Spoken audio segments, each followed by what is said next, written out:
Mr. Chairman, ladies and gentlemen, most of my Cabinet colleagues have started off their speeches of reply by paying very well-deserved tributes to their junior ministers.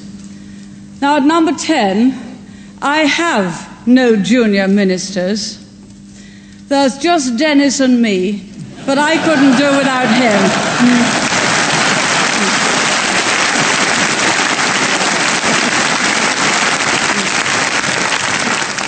I am, however, very fortunate in having a marvelous deputy who's wonderful in all places, at all times, in all things, Willie Whitelaw.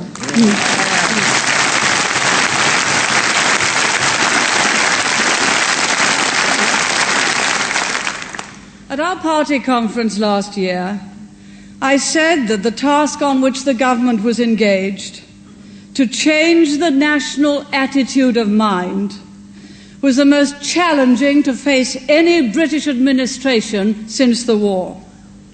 Now, challenge is exhilarating. And this week, we Conservatives have been taking stock, discussing the achievements, the setbacks, the work that lies ahead as we enter our second parliamentary year.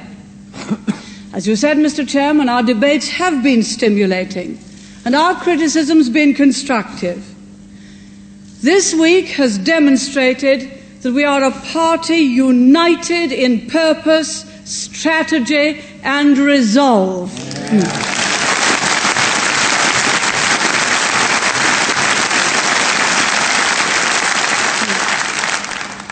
And we actually like one another.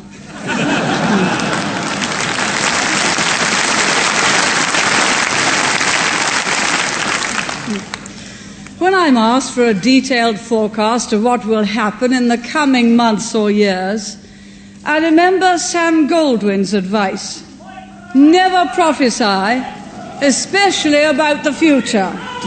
Tories out, we want jobs! Nevertheless, never mind, it's wet outside. I expect they want it to come in.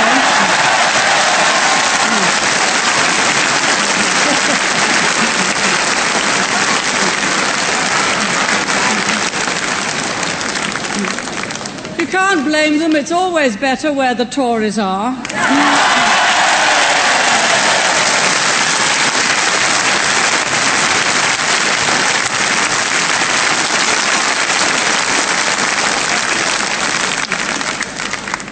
And you, and perhaps they, will be looking to me this afternoon for an indication of how the government sees the task before us and why we're tackling it the way we are. Before I begin, let me get one point out of the way. This week at Brighton, we've heard a good deal about last week at Blackpool. I'll have a little more to say about that strange assembly later. But for the moment, I want to say just this. Because of what happened at that conference, there has been, behind all our deliberations this week, a heightened awareness that now more than ever, our Conservative government must succeed. We just must.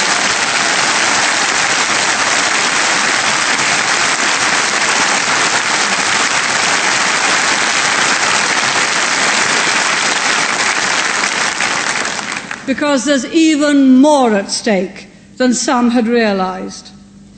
There are many things to be done to set this nation on the road to recovery. And I don't mean economic recovery alone, but a new independence of spirit and a zest for achievement. It's sometimes said that because of our past, we as a people expect too much and set our sights too high. Mr. Chairman, that's not the way I see it. Rather, it seems to me that throughout my life in politics, our ambitions have steadily shrunk.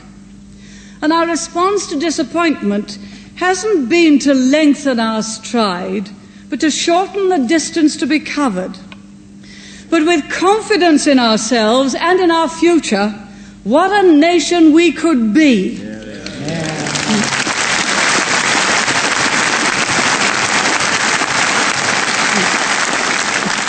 In the first 17 months, this government has laid the foundations for recovery.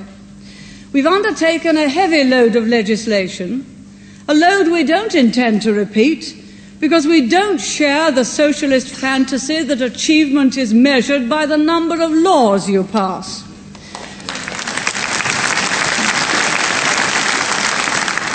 But you know, there was a formidable barricade of obstacles which we had to sweep aside. And for a start, in his first budget, Geoffrey Howe began to restore incentives to stimulate the abilities and inventive genius of our people. Prosperity comes not from grand conferences of economists, but by countless acts of personal self-confidence and self-reliance.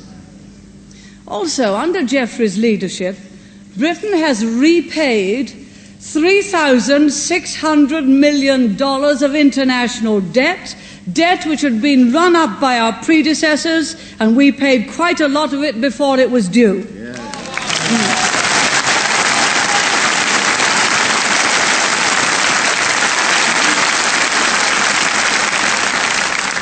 In the last 12 months, Geoffrey has abolished exchange controls over which British governments have dithered for decades. Our great enterprises are now free to seek opportunities overseas, and this will help to secure our living standards long after North Sea oil has run out. This government thinks about the future.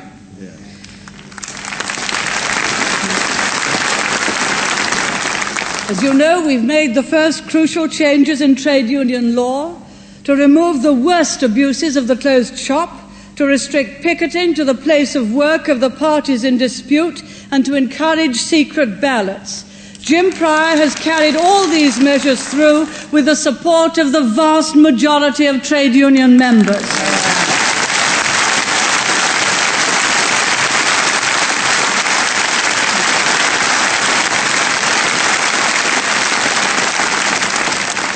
Keith Joseph, David Howell, John Knott and Norman Fowler have begun to break down the monopoly powers of nationalisation. Thanks to them, British aerospace will soon be open to private investment. The monopoly of the post office and British telecommunications is being diminished. The barriers to private generation of electricity for sale have been lifted. For the first time, nationalised industries and public utilities can be investigated by the Monopolies Commission, a long overdue reform.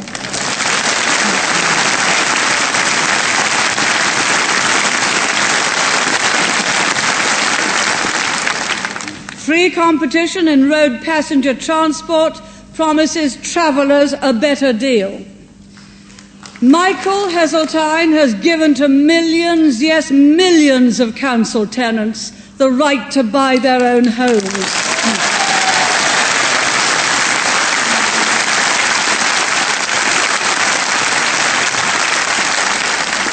It was Anthony Eden who chose for us the goal of a property-owning democracy. But for all the time that I've been in public affairs, that has been beyond the reach of so many who were denied the right to the most basic ownership of all, the homes in which they live. They wanted to buy. Many of them could afford to buy, but they happened to live under the jurisdiction of a socialist council which would not sell and did not believe in the independence that comes with ownership.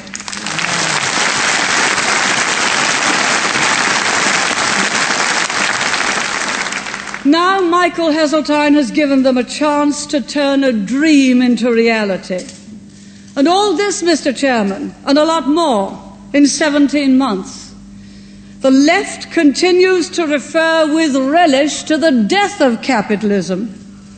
Well, if this is the death of capitalism, I must say it's quite a way to go. But, Mr. Chairman, all this will avail us little unless we achieve our prime economic objective, the defeat of inflation. Inflation destroys nations and societies as surely as invading armies do. It's the parent of unemployment and it's the unseen robber of those who've saved. No policy which puts at risk the defeat of inflation, however great its short-term attraction, can be right. But, Mr. Chairman, our policy for the defeat of inflation is in fact traditional. It existed long before Sterling M3 embellished the Bank of England Quarterly Bulletin, or monetarism became a convenient term of political invective. But you know, some people talk as if control of the money supply was a revolutionary policy. Yet it was an essential condition for the recovery of much of continental Europe. Those countries knew what was required for economic stability because previously they'd lived through rampant inflation. They knew it led to suitcase money, to massive unemployment, indeed to the breakdown of society itself. They determined never to go that way again. And today, after many years of monetary self-discipline, they have stable, prosperous economies better able than ours to withstand the buffeting of world recession. So at international conferences to discuss economic affairs, many of my fellow heads of government find our policies not strange, unusual, or revolutionary, but normal, sound, and honest, and that's what they are.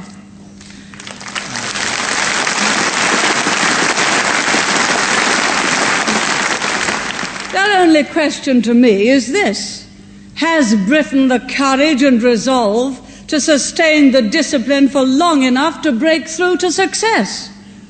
Yes, Mr. Chairman, we have and we shall. This government is determined to stay with the policy and see it through to its conclusion. And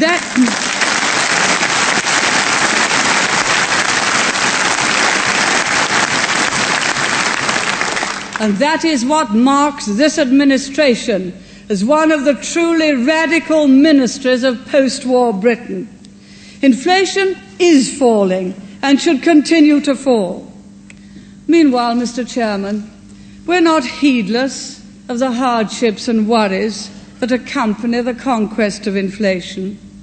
And foremost among these is unemployment.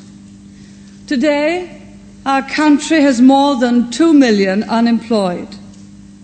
Now, you can try to soften that figure a dozen ways. You can point out, and it's quite legitimate to do so, that 2 million today doesn't mean what it meant in the 30s, that the percentage of unemployment is much less now than it was then. You can add that today many more married women go out to work.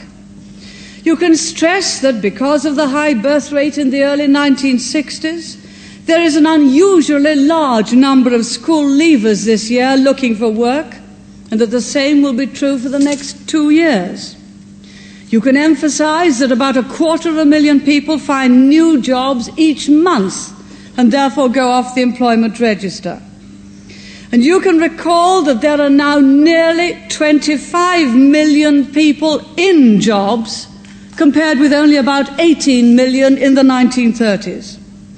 You can point out that the Labour Party conveniently overlooks the fact that of the 2 million unemployed for which they blame us, nearly 1.5 million were bequeathed by their government.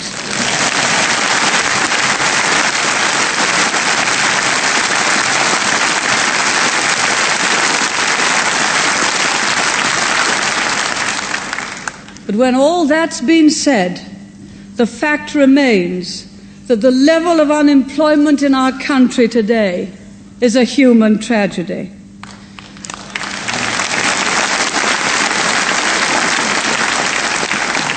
Let me make it clear beyond doubt. I'm profoundly concerned about unemployment. Human dignity and self-respect are undermined when men and women are condemned to idleness. The waste of a country's most precious asset, the talent and energy of its people, makes it the bounden duty of government to seek a real and lasting cure.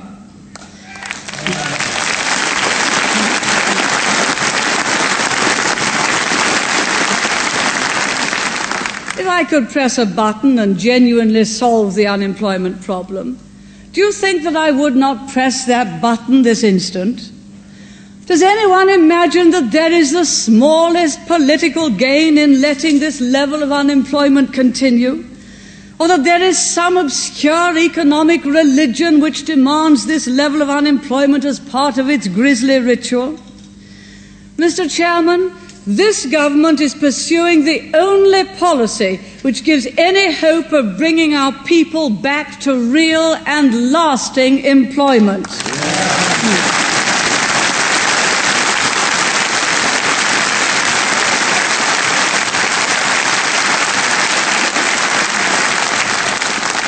Indeed, it's no coincidence that those countries of which I spoke earlier, which have had lower rates of inflation, have also had lower levels of unemployment.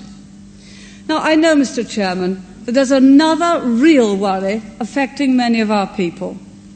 Although they accept that our policies are right, they feel deeply that the burden of carrying them out is falling much more heavily on the private than on the public sector.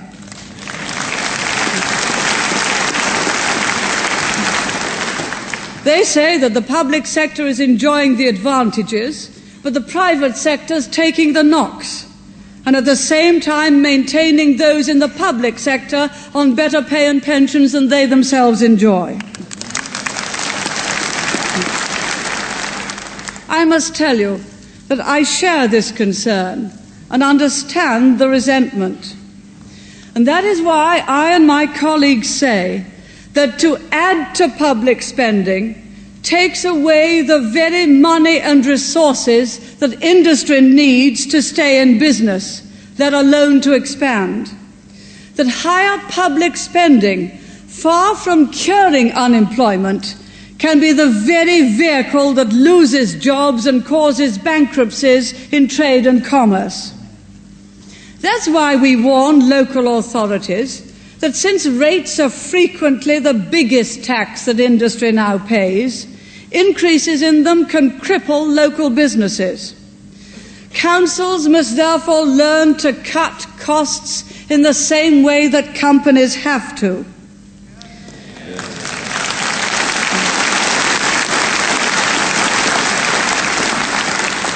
And that's why I stress that if those who work in public authorities take for themselves large pay increases, they leave less to be spent on equipment and new buildings.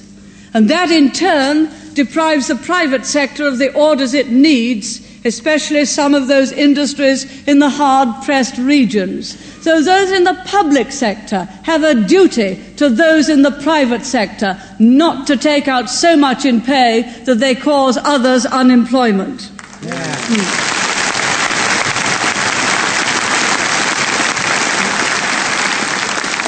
And that's why we point out that every time high-wage settlements in nationalised monopolies lead to higher charges for telephones, electricity, coal and water, they can drive companies out of business and cost other people their jobs. If spending money like water was the answer to our country's problems, we would have no problems now. Because if ever a nation has spent and spent again, ours has. And today that dream is over.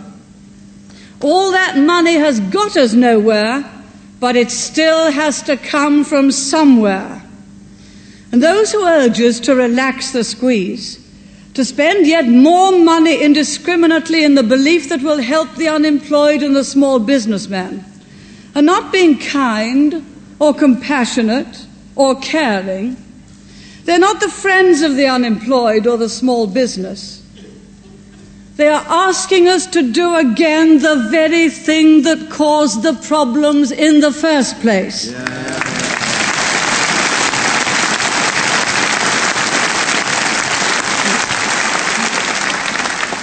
Now, we've made these points repeatedly.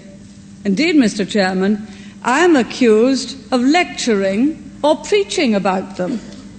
I suppose it's a critic's way of saying, well, we know it's true, but we've got to carpet something.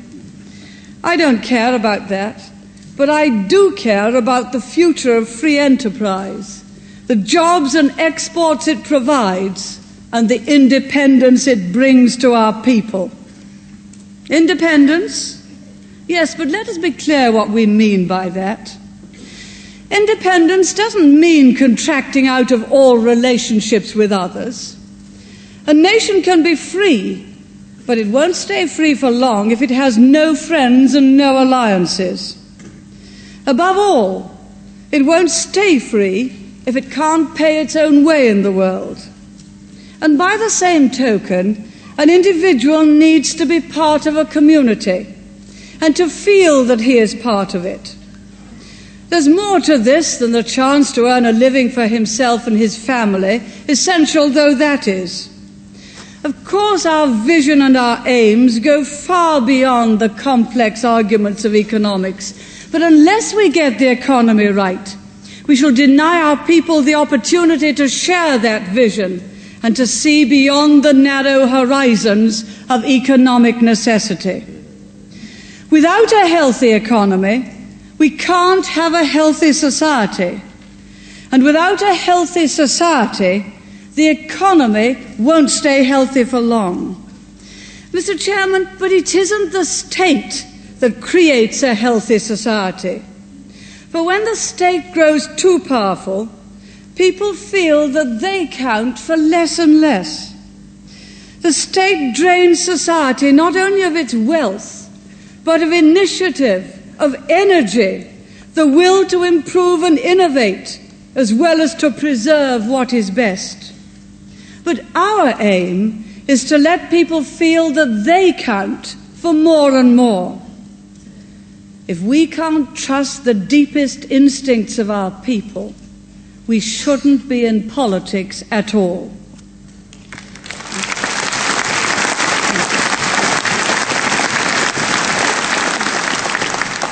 And Mr. Chairman, some aspects of our present society really do offend those instincts. Decent people do want to do a proper job at work, not to be restrained or intimidated from giving value for money. They believe that honesty should be respected, not derided. They see crime and violence as a threat not just to society, but to their own orderly way of life. They want to be allowed to bring up their children in these beliefs, without the fear that their efforts will be daily frustrated in the name of progress or free expression. Indeed, that's what family life is all about. There isn't a generation gap in a happy and united family. People yearn to be able to rely on some generally accepted standards. Without them, you haven't got a society at all. You have purposeless anarchy. And a healthy society isn't created by its institutions either. Great schools and universities don't make a great nation any more than great armies do. Because only a great nation can create and involve great institutions of learning, of healing, of scientific advance. And a great nation is the voluntary creation of its people. A people composed of men and women whose pride in themselves is founded on the knowledge of what they can give to a community, of which they in turn can be proud. If our people feel that they are part of a great nation, and they're prepared to will the means to keep it great, then a great nation we shall be and shall remain. So, Mr. Chairman, what could stop us from achieving this? What then stands in our way? The prospect of another winter of discontent? I suppose it might. But I prefer to believe that certain lessons have been learned from experience, that we're coming slowly, painfully, to an autumn of understanding, and I hope it will be followed by a winter of common sense.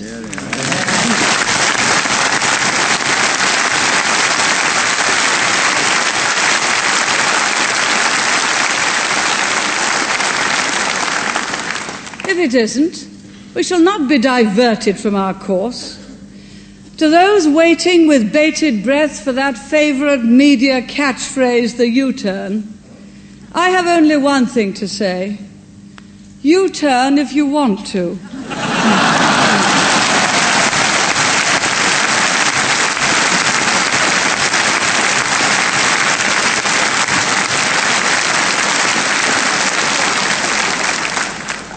The ladies not for turning.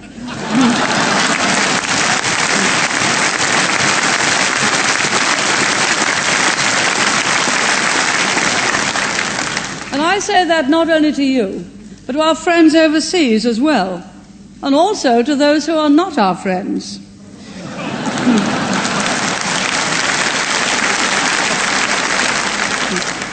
In foreign affairs, we've pursued our national interest robustly while remaining alive to the needs and interests of others. We have acted where our predecessors dithered. And here may I pay tribute to Lord Carrington.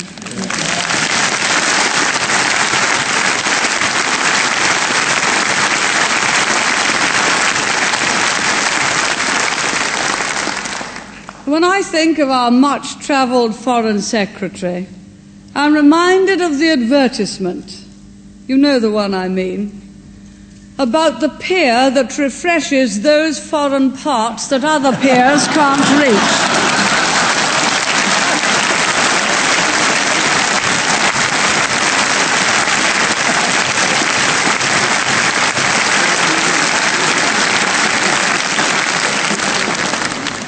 It seems I got that right. Long before we came into office, and therefore long before the invasion of Afghanistan, I was pointing to the threat from the East. I was accused of scaremongering, but events have more than justified my words.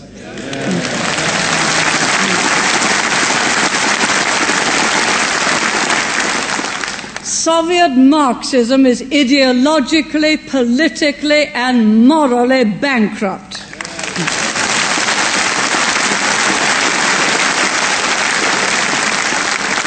But militarily, the Soviet Union is a powerful and growing threat. Yet it was Mr. Kosygin who said, "No peace-loving country, no person of integrity should remain indifferent when an aggressor holds human life and world opinion in insolent contempt." We agree. The British government is not indifferent to the occupation of Afghanistan.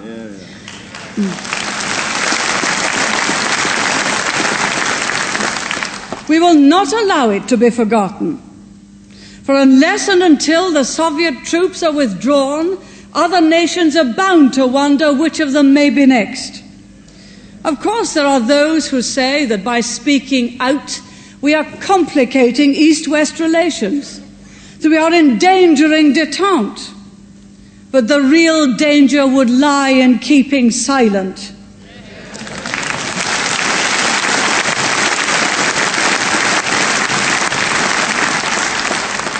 Détente is indivisible, and it is a two-way process.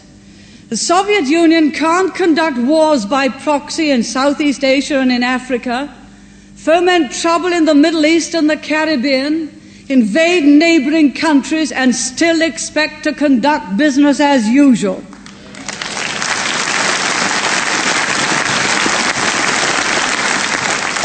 Unless détente is pursued by both sides, it can be pursued by neither, and it's a delusion to suppose otherwise.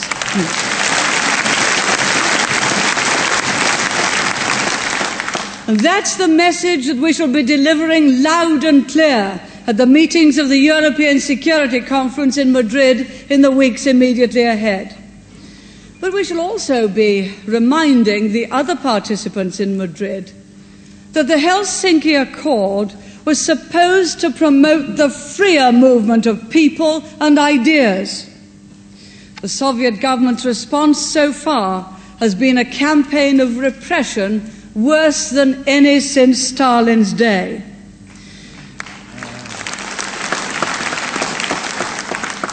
it had been hoped that Helsinki would open gates across Europe.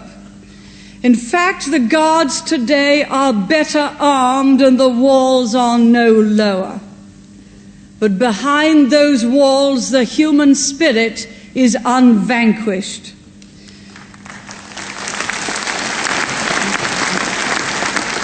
And the workers of Poland, in their millions, have signaled their determination to participate in the shaping of their destiny. We salute them.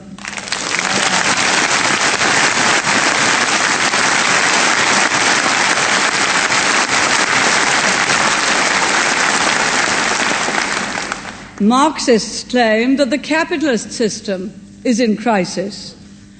The Polish workers have shown that it's the communist system that is in crisis. The Polish people should be left to work out their own future without external interference. Mr. Chairman, at every party conference and every November in Parliament, we used to face difficult decisions over Rhodesia and over sanctions, but no longer.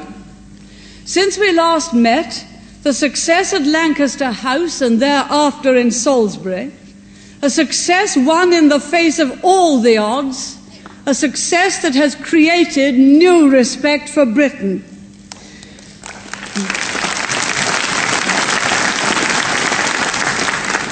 It's given fresh hope to those grappling with the terrible problems of Southern Africa.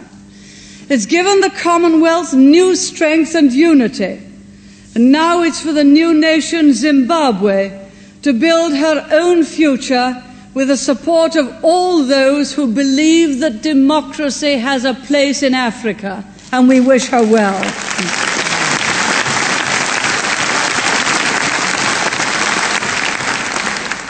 We showed over Rhodesia that the hallmarks of Tory policy are, as they always have been, realism and resolve. Not for us the disastrous fantasies of unilateral disarmament, of withdrawal from NATO, of abandoning Northern Ireland. The irresponsibility of the left on defence increases as the dangers which we face loom larger.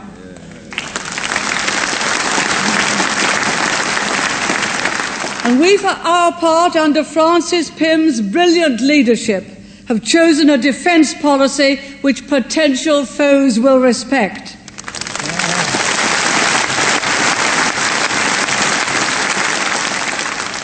We are acquiring, with the cooperation of the United States government, the Trident missile system. This will ensure the credibility of our strategic deterrent until the end of the century and beyond.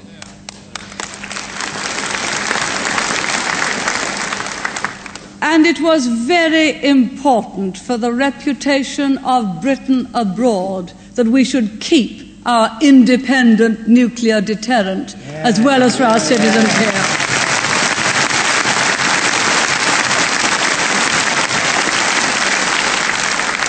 We've agreed to the stationing of cruise missiles in this country.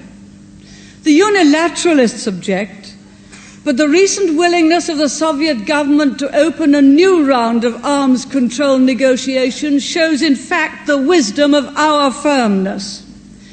We intend to maintain and, where possible, to improve our conventional forces so as to pull our weight in the alliance. We've no wish to seek a free ride at the expense of our allies. We'll play our full part.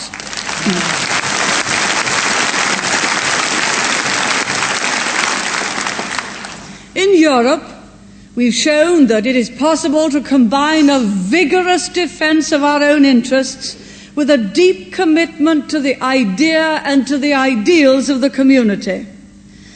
Mr. Chairman, the last government was well aware that Britain's budget contribution was grossly unfair. They failed to do anything about it. We negotiated a satisfactory arrangement which will give us and our partners time to tackle the underlying issues. We've resolved the difficulties of New Zealand's lamb trade with the community in a way which protects the interests of the farmers in New Zealand while giving our own farmers and our own housewives an excellent deal, and Peter Walker deserves to be congratulated on his success.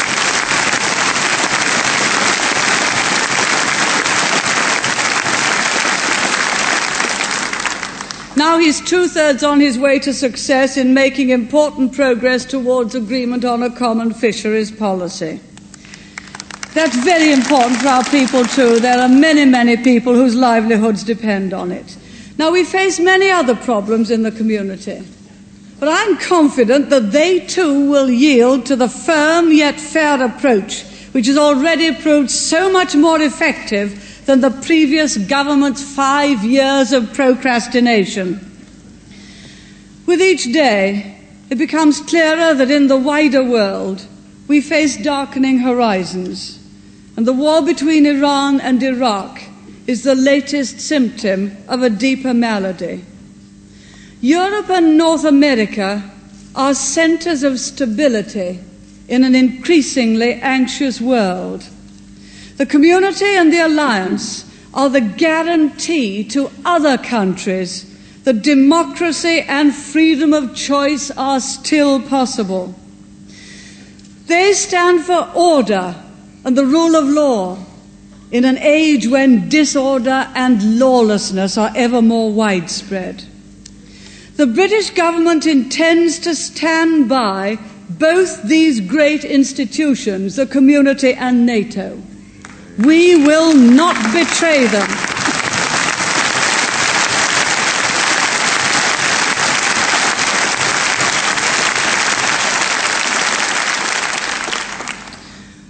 The restoration of Britain's place in the world and of the West's confidence in its own destiny are two aspects of the same process. No doubt there'll be unexpected twists in the road, but with wisdom and resolution, we can reach our goal. I believe we'll show the wisdom, and you may be certain that we'll show the resolution. Mr. Chairman, in his warm-hearted and generous speech, Peter Thornycroft said that when people are called upon to lead great nations, they must look into the hearts and minds of the people whom they seek to govern. I would add that those who seek to govern must in turn be willing to allow their hearts and minds to lie open to the people. This afternoon, I've tried to set before you some of my most deeply held convictions and beliefs. This party which I'm privileged to serve and this government which I am proud to lead are engaged in the massive task of restoring confidence and stability to our people. I've always known that task was vital. Since last week, it has become even more vital than ever.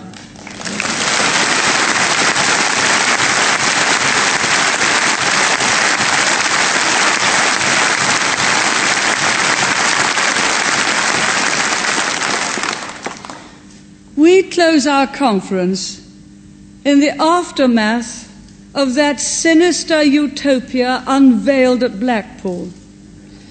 Let Labour's Orwellian nightmare of the left be the spur for us to dedicate with a new urgency our every ounce of energy and moral strength to rebuild the fortunes of this free nation.